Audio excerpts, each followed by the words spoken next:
Newsroom. How are you? My name is Rich Tehrani, and thanks for watching. We're down at CTIA 2011 in Orlando, Florida. On our program today is Ray Vinson, the Senior Technical Marketing Manager at F5 Networks. Hello, Ray. How are you? Fine. How are you? Doing absolutely great. How's the show going for you? Good, good. It's been a busy show with a lot of really good meetings. Fantastic. So, in terms of what's happening in the market and networking in general, I know there's been a great focus on IPv6 for 4 years, 5 years, something like that, and it seems to be approaching that time when many carriers and enterprises and consumers need to think about upgrading and switching their equipment. Can you give us an overview of what's happening? Sure. You're absolutely right. IPv6 has been a hot topic for several years now, and it's been all talking about the impending doom of running out of IPv4 addresses. What's really happening is that with 4G developments and the all-IP wireless networks, more devices are coming onto the network, and that immediate running out of IPv4 addresses is going to happen very, very fast. A lot of the carriers are looking at this and already transitioning to IPv6. The standards bodies have already incorporated IPv6 into the standards and into the architectures, and now we're seeing a lot of the carriers actually going through that transition right now. So it's kind of in flux, right? It's almost a chicken and egg problem. Do you see it that way? Yes, I do, but it's one that the carriers realize that they have to address now.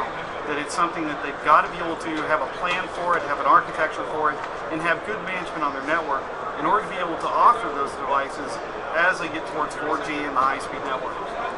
Now, I've heard that there are potential challenges and pitfalls where carriers may be putting some sort of translation units or network address translation subsystems on their networks, meaning that if you are a webmaster, trying to determine network performance gets that much trickier, because if you have these gateways sitting in between you and your customer, you may not be able to determine what's happening.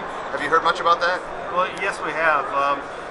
You're absolutely right. When you have the IPv4 internet out there, where most of the devices on the internet are in IPv4 and most of the networks are in IPv4, with the carriers transitioning to IPv6 devices, you're still going to have a translation between that IPv6 world and the IPv4 world. And that's going to be something that's is a big challenge. For one thing, you don't want to create a bottleneck. It's got to be something that's going to be high performance, something that can handle those translations very quickly and very efficiently. At F5, it's one of the things that we've actually gotten into with our customers, and it's one of the biggest issues we seem to get into discussions about. And it's more complicated than just simply doing IPv4 to IPv6 translations or vice versa.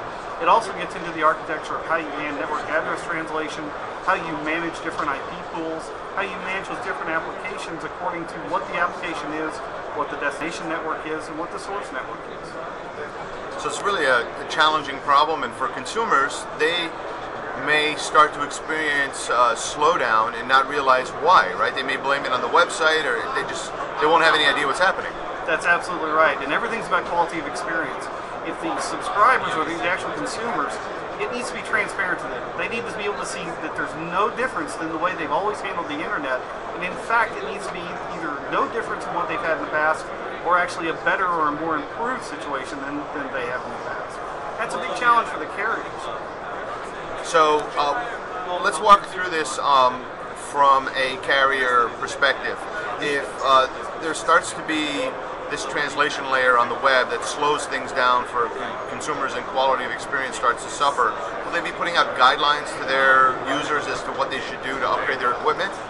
Well, I think that the way that most of the carriers are addressing this is actually creating architectures to try to minimize that slowdown to start with, and actually try to make it as transparent as possible to the consumers.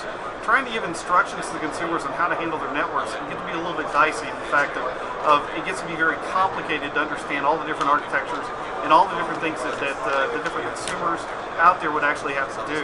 The best strategy for the actual carriers is to provide an architecture that actually can do these IPv4 to IPv6 translations and vice versa, and be able to handle them in a high-speed format or a high-speed architecture, and to be able to do that more logically. There's several different ways of handling it. One of the best ways to handle it is to be able to do this wrapped in a policy solution, to be able to handle this, to understand what traffic needs to be translated, what traffic needs to be actually handled in this translation between IPv4 and IPv6, and direct that traffic according to a a policy type architecture. And by doing that, the carriers have a better understanding of what's on their network.